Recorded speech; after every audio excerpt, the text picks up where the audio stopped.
현생 인류가 20만 년, 30만 년 전에 출발을 할 때 현생 인류가 가진 자산은 돌도끼가 유일한 거였다. 그런데 한 30만 년이 흐르고 난 다음에 인류가 가진 자산은 어마어마하게 문명이 발전했다.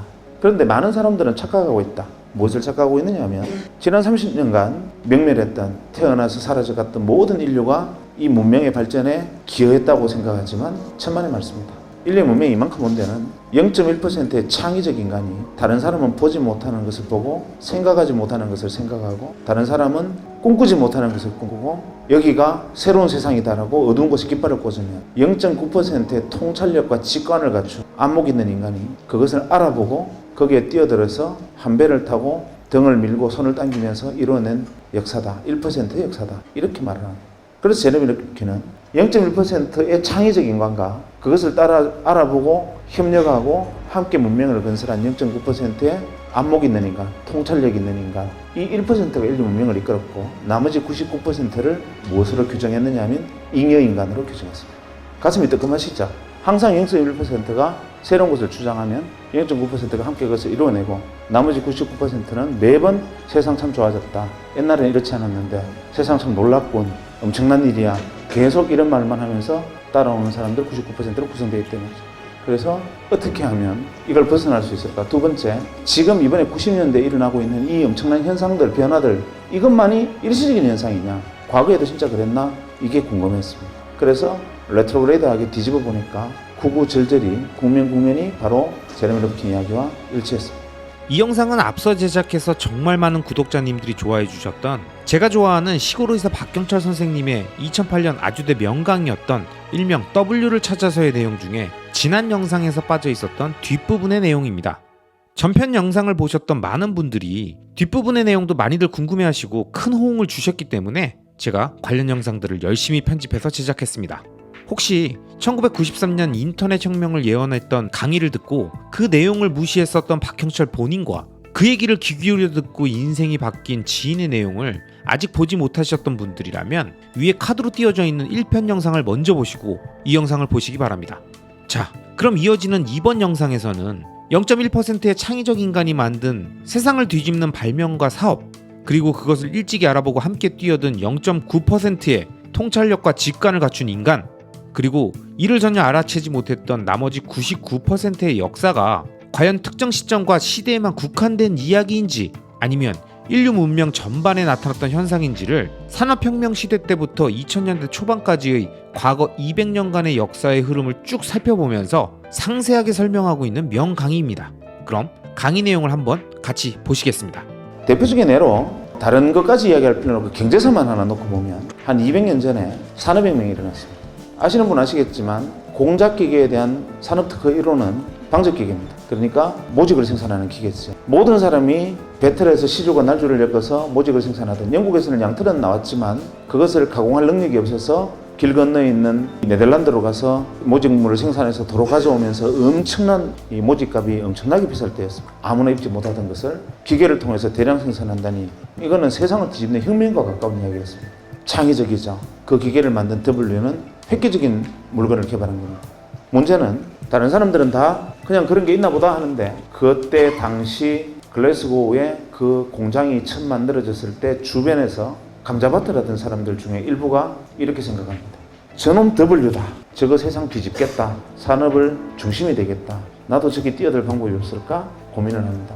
그러다가 어디에 주목을 하느냐 하면 죽었다 깨나도 기계를 만들 재간은 없으니 어디에 주목을 하느냐 하면 모직 생산이 잘 되면 아무리 기계가 잘 돌아가 봐야 양털 없으면 안 된다. 지금 대개 천재들의 가장 큰 단점은 좌우를 돌아보지 않는 겁니다. 공장은 지어놓고 양털을 어디서 가져올지를 생각을 하지 않고 우선 지금 가져오듯이 그냥 하면 되겠지 생각하지만 그것을 딱 착안한 일부 감자밭을 하던 사람들이 감자밭을 갈아엎고 양목장을 시작합니다. 모직 생산 어마어마한 속도로 인기를 끌고 양털이 대량으로 필요해지면서 어마어마한 부를 양목장주들이 가져갑니다.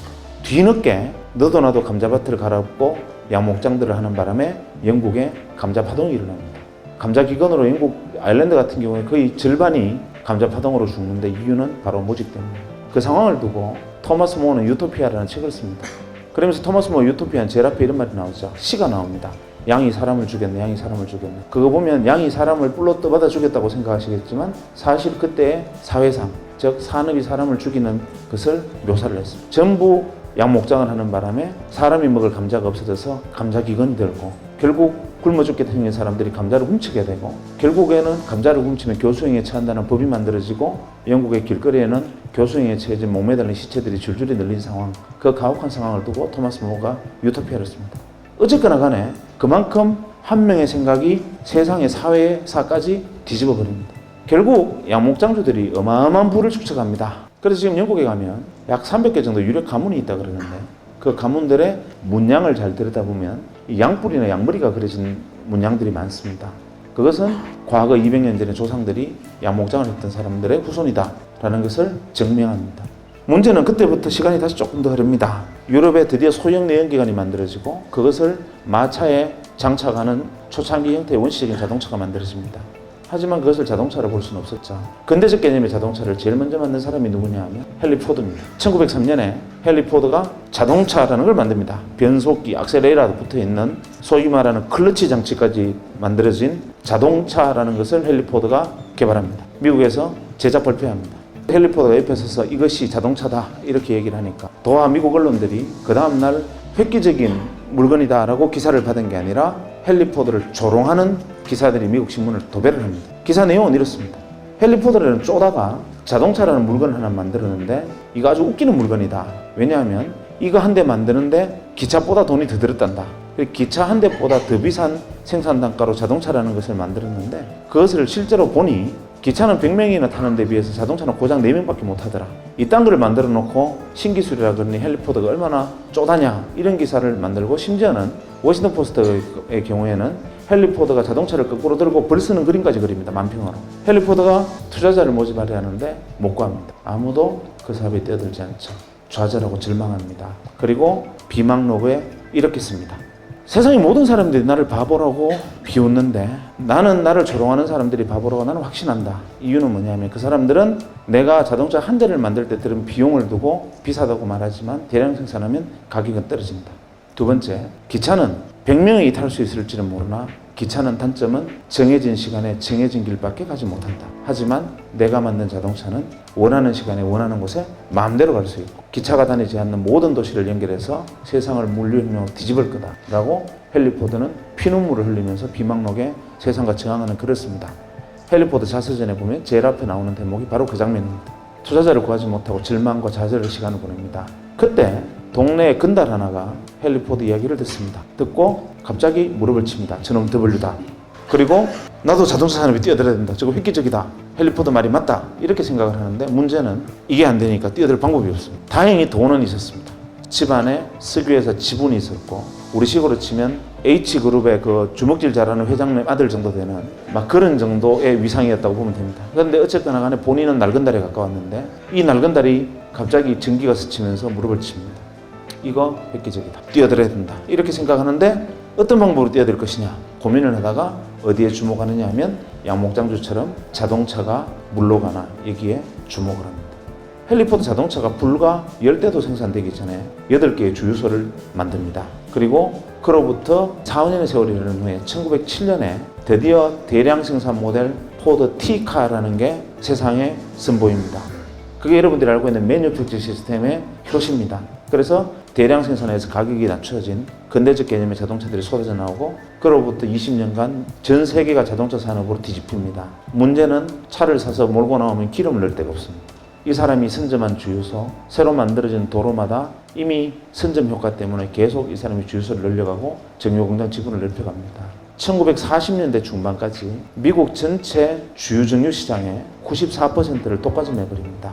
미국 사람들이 못 살겠다. 한 사람이 저걸 독점하고 있으니까 우리 도저히 견딜 수 없다. 그래서 미국 사람들이 견디다 못해서 의회에 청원을 하고 미 의회가 이 한 사람을 겨냥한 법을 만듭니다. 독과점 풀어라. 그것이 여러분이 알고 있는 공정거래법. 놀라운 일이었죠. 이 사람은 전 세계의 부를 전무후무한 부를 긁어모읍니다. 록펠러입니다. 그리고 오늘날까지도 그 시대의 주인이 됐던 록펠러의 영향은 아직까지 미칩니다. 또 10년 정도 세월이 흘러 1, 2차 세계대전이 벌어지는데 아주 지극히 통신이 문제입니다. 내가 적에게 이야기를 하면 적군이 우리가 교신을 하면 적군이 교신을 듣고 우리가 대장님 폭격할까요? 그러면 적군이 듣고 있다. 쟤들 폭격한다. 숨어라 이런단 말이에요. 그때 그것을 보고 이거 지극히 단순한 건데 하고 인터폰 회사를 하던 친구가 전화선 끊고 어차피 음성을 코딩하고 디코딩해서 넘기는 게 다인데 이거를 주파수를 넘기면 무전기라는 것을 만들겠다 해서 무전기를 만들어서 소위 말하는 주파수 통신을 할 수 있게 만들어서 무전기를 만들고 대량으로 전장에 납품을 합니다. 그야말로 대박이 터집니다. 단순한 발상의 전환으로. 그리고 오늘날의 모토로라가 그거로 시작됩니다. 또 10년이 흘러서 트랜지스터라는 걸 개발합니다. IC. 사람들이 만들었나 보다 이러고 있을 때 이 트랜지스터를 이용하면 진공관을 대체하는 전자산업이 발달할 수 있겠다라고 믿고 거기에 뛰어드는 그 당시 중소기업들, 그 당시 전자회사들 중에 선점에서 뛰어든 수많은 0.9%의 기업들이 있었습니다. 그리고 기업들은 톰슨, 제네시스, 월풀, 필립스와 같은 어마어마한 전자회사로 성장을 해나갑니다. 그리고 1960년대 일렉트로 메카트로닉스 시대, 기계와 전자문명의 시대로 전 세계 문명을 수십 단계 또 위로 밀어올리고 이 사람들이 시대의 주인이 됩니다. 또 10년이 흘러서 반도체라는 게 만들어집니다. W가 반도체를 들고 나옵니다. 전기가 흐르기도 하고 안 흐르기도 한다. 전기가 깜빡깜빡하는 게 반도체다. 99%들이 묻습니다. 어쩌라고? 이때 그것을 보고 이것이 이 강당만한 애니악 대신에 개인의 책상 위에 올려놓을 수 있는 컴퓨터를 이걸로 만들 수 있겠다고 생각하고 창고에서 조립해서 퍼스널 컴퓨터를 만드는 사람이 생기고 그것으로 다시 80년대가 컴퓨터의 시대로 또 한 시대를 업그레이드하고 새로운 문명이 발달하고 시대의 주인들이 무수히 등장합니다. 그리고 90년대 제가 만났던 바로 그 시대가 돌아왔습니다. 이러고 보니 매 10년마다 계속 기회를 주어지고 기회를 만들어내는 0.1%와 창의적 인간과 그것을 알아보고 잽싸게 뛰어드는 통찰력 있고 직관이 있고 안목 있는 인간 나머지 99%들이 계속 세상 살만해라고 외치는 99%들이 끊임없이 반복되어 왔던 역사다라는 것을 뒤늦게 깨달았고 저도 그때 뒤늦었기는 했지만 0.9%가 되고 싶었는데 도저히 제 눈에는 뭐가 W인지 보이질 않았습니다. 그러던 차에 문재인 원장님이 저를 불렀습니다. 원장실에 들어갔더니만 박 선생 그동안 우리 병원이 초기 개원해서 어려운 시절에 고생했는데 선물 하나 줄게 이러십니다. 뭡니까 하니까 서랍을 석 여시더니만 시커먼 물건을 하나 그 책상 위에 탁 올리시더니만 이건 자네 해라 이러는 거예요. 핸드폰이었습니다. 그때 핸드폰은 어떤 물건이었냐면 핸드폰을 들고 로데오 거리를 지나가면 페라리 오픈카를 타고 지나가는 것과 똑같은 시선을 받았습니다. 그 핸드폰을 들고 그때 가입비가 한 250만 원, 기계값도 그에 준하는 만큼 비쌀 때였고 그걸 현재 돈으로 환산하면 거의 그랜저 한 대 값입니다. 그것은 아무나 들고 다니는 물건이 아니었습니다. 그것은 재벌그룹 회장 정도나 들고 다니는 건데 저는 그때만 해도 원장님이 그걸 저한테 주시는 순간 내가 이 병원에 뼈를 묻겠다고 생각했습니다.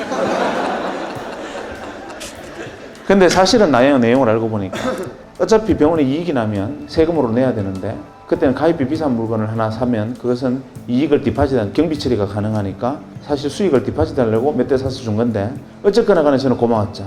그거를 들고 대전역에서 기차를 타면 난리가 납니다. 제가 3시 기차를 타면 간호사들 보고 3시 5분에 전화를 하라 그럽니다. 기차가 들컹들컹 출발할 때쯤 되면은 3시 10분만 되면 옥션을 통과하면 전화가 안 됩니다.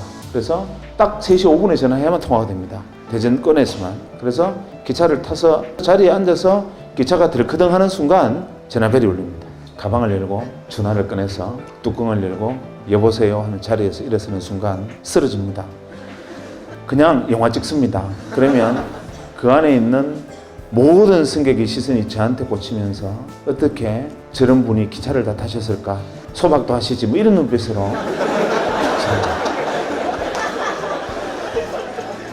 그런 물건이었어요. 그거를 들고 고향의 친구들 모임에 가서 자랑을 했습니다. 너네들 이게 뭔지 아냐? 핸드폰인데 구경해봤나? 이러니까 다들 막 신기해서 막 만지는 거예요. 제가 다른 버튼은 다 눌러도 되는데 녹색으로 샌드라고 써 있는 건 절대 누르면 안 된다. 이렇게 얘기하면서 이제 애들이 만지는 걸 보고 제가 이렇게 말했습니다. 야, 지금은 우리가 페이저, 삐삐를 차고 다니지만 그리 멀지 않아서 언젠가 이놈도 좀 싸지면 우리도 핸드폰 다 들고 다니는 시절이 오지 않겠냐. 이렇게 무심코 말을 했는데 제 친구들이 전부 다 하나같이 무슨 소리 하느냐는 거예요. 바보 아니냐는 거예요. 왜냐하면 7,000원만 내면 삐삐를 주고 한 달에 2,000원, 3,000원만 내면 한 달 내내 마음대로 쓸 수 있고 마라도 가도 삐삐가 터지는데 뭐 하려고 그 큰 거를 들고 다니면서 비싼 통화를 물으면서 들고 다니느냐. 그거는 아무나 쓰는 삐삐만 해도 충분하다. 이건 핸드폰이라는 것은 상용화될 수 있는 물건이 아니다. 다들 놀랍게도 전원이 반응이 그랬습니다. 그 순간 데자뷰, 기시감을 느꼈습니다. 이거 어디서 봤는데 이 장면을 내가 어디서 지금 예전에 어디서 한번 경험한 듯한데 이게 뭐지? 하고 생각해 보니까 예전에 헨리 포드의 자서전에서 읽었던 헨리 포드의 이야기를 100년이 지난 다음에 자동차 대신에 핸드폰이 되고 서로 친구들과 제가 이야기를 주고받고 있다는 사실을 깨달았습니다. 그래, 이게 W구나. 갑자기 눈이 번쩍 뜨는 거죠. 그리고 뒤도 돌아보지 않고 병원으로 달려가서 총무과에 전화를 했습니다. 이거 어디서 샀느냐 물어보니까 한국이동통신 주식회사라는 회사가 있는데 거기 가입을 했고 기계는 모토로라는 미국 회사래요. 그 길로 여기 뛰어들어야 된다 생각을 했지만 뛰어들 방법이 없죠. 배운 거는 칼질하는 것밖에 없는데 제가 그걸 할 수 있는 방법은 없고 그렇다고 가운 벗고 이동통신 대리점 할 수도 없고 이걸 어떻게 하면 될까 고민하다가 이 회사의 주식을 사면 되겠다. 그래서 이 회사의 주식 투자를 해보려고 주식을 사보려고 보니까 공기업이라서 거래가 안 돼요. 그때 한국이동통신, 지금 SK텔레콤이 전신은 공기업이었습니다. 그런데 마침 SK그룹으로 넘어간다는 소리에 한국이동통신 주식회사를 다니던 사람들이 자기가 가지고 있던 자사주를 명동 사채시장에 내다 팔고 있었습니다. 그때 당시 명동 사채시장에 가면 금강 구두표 10만원짜리 8만원, 엘칸토 구두표 10만원짜리 7만원, 한국이동통신 주식 2만원, 대량 입하, 대량 구매 시 협의 가능 뭐 이런 식으로 벌럭벌럭 하면서 이 종이들이 붙어 있었습니다. 저는 사실 그때 그 내용을 정확히는 이해를 못했지만 왠지 뛰어들어야 된다고 생각했고 가서 월급만 받으면 제 생활비를 제외하고는 가서 무조건 그때 그 한국이동통신 자사주를 샀습니다. 그리고 바로 얼마 안 돼서 SK로 넘어가서 SK텔레콤이 되고 주식시장에 상장이 됐는데 무려 6만 5천 원이 된 거예요. 야, 이거다 라고 생각을 했으나 W에 올라탔는데 3배의 수익을 냈다는 것 자체로 W라고 보기에 좀 어렵지 않습니까? 그래서 이게 W가 아니었나 이렇게 생각하다가 아니야 W 맞을 거야 생각하고 그래도 6만 원을 해도 사자 하고 월급 생기면 주식을 샀습니다. 주식을 산 게 아니라 사실은 제가 순간 믿었던 W라는 곳에 뛰어드는 차비 티켓으로 생각하고 그냥 샀지. 시간이 조금 그리 멀리 흐르지도 않아서 3, 4년이 지난 다음에 제가 99년 말에 이제 한 시대가 끝났구나 이제는 그만하자 하고 털고 나올 때 그걸 다 주식을 매도할 때 520만 원이 돼 있었어요. 주식이. 그러니까 2만 원에 산 주식이 520만 원이 돼 있었던 거죠. 세상 사람들이 저보고 그때부터 주신이라고 불렀습니다. 주식 투자의 대가다. 저는 억울했습니다. 나는 주식 투자를 한 게 아니고 정말 내가 그 순간 우연히 다행스럽게 지나가는 마지막 W 버스를 아슬아슬하게 뛰어들어서 범퍼 위에 올라타서 딱 붙어서 그 버스에 올라타고 다행히 다음 정거장으로 갈 수 있었던 것 뿐인데 그거를 주식 투자라고 오해를 했습니다. 그래서 모 방송국에서 의사 한 사람이 이동통신 주식을 사서 대박 터졌다라는 소문을 듣고 왔다고 취재를 요청하는데 저 아닙니다. 어느 물어봐서 제가 핸드폰 그거 하게 생겼습니까? 뭐 이렇게 거절을 했었는데 알고 왔다는 거예요. 그래서 혹시나 그냥 나갈까봐 약속을 했죠. 그것이 알고 싶다처럼 탁장 밑으로 다리만 찍고 이름하고 이런 소속은 바꿔서 나가기로 하고 이제 슬리퍼 신은 발만 밑으로 이제 찍기로 하고 했습니다. 근데 그날 저녁에 뉴스에 의사 출신 주신 이래가지고 얼굴까지 홀라당 다 나와버렸어요. 그 시대는 그랬습니다. 약속이라는 게. 그래서 그때부터 어쩌다 보니까 밖에 끌려 나와서 이렇게 이야기를 하고 다니지만 저는 계속 항변합니다. 지금도 나는 주식 투자자 아니다. 나는 그냥 W 버스를 올라타기를 기다리는 승차 대기자일 뿐이다 라고 주장을 하죠. 여러분, 우린 이번 영상을 통해서 산업혁명 시대부터 2000년대 초반까지 일어났었던 인류 문명의 비약적 발전을 이끌었던 0.1%와 0.9%에 속하는 인간들의 역사를 쭉 살펴봤습니다. 물론 이 영상에서 언급된 사례들은 모두 투자자라기보단 사업가들의 관점에서 쭉 설명된 부분들이 많지만 만약 우리가 그 당시에 살고 있었고 투자적 관점으로만 접근했었다면 과연 어떤 선택을 했었을지 한번 상상해보게 되는 매우 좋은 영상이었다고 생각합니다. 박경철 선생님의 마지막 멘트처럼 진정한 투자자는 주식에 투자를 하든 코인에 투자를 하든 부동산에 투자를 하든 그 무엇에 투자를 하든 그 자체에 대한 투자가 아니라 한 시대를 대변하는 혁신적 발명과 산업의 태동인 W에 투자한 것이라는 이야기가 매우 큰 울림을 주는 것 같습니다. 이제 막 시작된 신성장 산업을 선도하는 파괴적 혁신기업의 미래 또는 우리의 금융환경과 삶의 기준을 완전히 뒤바꿀 디지털 화폐혁명과 같은 지금은 모두가 온전히 상상하지 못하는 먼 미래를 미리 예상하고 비전을 제시하는 0.1%와 그가 만든 W를 발견하고 그 시대적 흐름의 마지막에 올라타서 바짝 붙어서 오랜 기간 장기적으로 그 성과와 가시를 끝까지 누리는 것이 장기적 우상향 구조의 자산을 찾고 지속적으로 자신의 지분을 늘려가는 장기 투자자가 꼭 갖추어야 할 투자적 관점이 아닌가 싶습니다. 인류의 역사가 말해주는 보편적 진리를 믿으며 오늘도 자신이 발견한 W의 가능성을 믿고 장기적 관점을 계속 유지하며 접근하시는 구독자님들이 되시길 바랍니다. 아시겠죠? 그럼 오늘도 끝까지 시청해주신 모든 분들을 리스펙합니다.